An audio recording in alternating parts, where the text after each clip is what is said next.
প্রথম সপ্তাহ শেষে বক্স অফিসে কেমন করলো মুভি খিলাড়ি, আর 7 দিন শেষে কতই না হলো মুভির বক্স অফিসের গ্রস ও নেট কালেকশন, সেটা নিয়ে আমাদের এখনকার আয়োজন। So let's go to the main topic.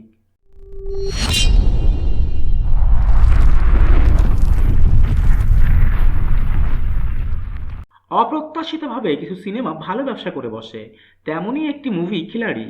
Bangla cinema চলে না, বাংলা সিনেমার দিন শেষ, অচিরেই ধ্বংস হয়ে যাবে বাংলা সিনে ইন্ডাস্ট্রি, এই সকল গদবাঁধা কথা যারা বলতে অভ্যস্ত তাদেরই চোখে আঙ্গুল দিয়ে দেখিয়ে দিল মুভি খিলাড়ি।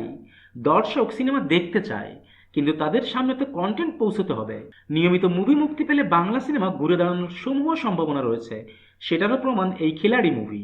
নতুন নায়ক নায়িকা, তারপরেও দেশের বেশিরভাগ সিনেমা হলে ব্যবসাটা বেশ ভালোই গিয়েছে। মুক্তির প্রথম 4 দিন শেষে মুভির দেশীয় বক্স অফিসে টোটাল গ্রস কালেকশন ছিল 17,25,000 টাকা।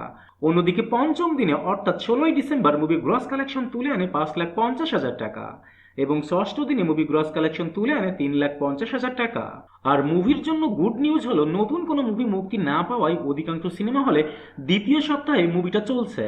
আর আজ ছিল মুভি মুক্তির সপ্তম দিন, যতটুকু জানা যায় আজ মুভি গ্রস কালেকশন তুলে আনতে যাচ্ছে আরও 3 লাখ টাকা, এবং 7 দিন শেষে 60 লাখ টাকা বাজেটের খিলাড়ির টোটাল গ্রস কালেকশন গিয়ে দাঁড়িয়েছে 29,25,000 টাকাতে, এবং 7 দিন শেষে মুভির টোটাল নেট কালেকশন গিয়ে দাঁড়িয়েছে 12,43,000 টাকাতে। That's it for today. আবারও দেখা হবে নতুন কোনো ভিডিওতে নতুন কোনো মুভির বক্স অফিসের কালেকশনের রিপোর্ট নিয়ে। Till then tata and bye bye. আর হ্যাঁ, please subscribe, comments and share করতে ভুলবেন না কিন্তু।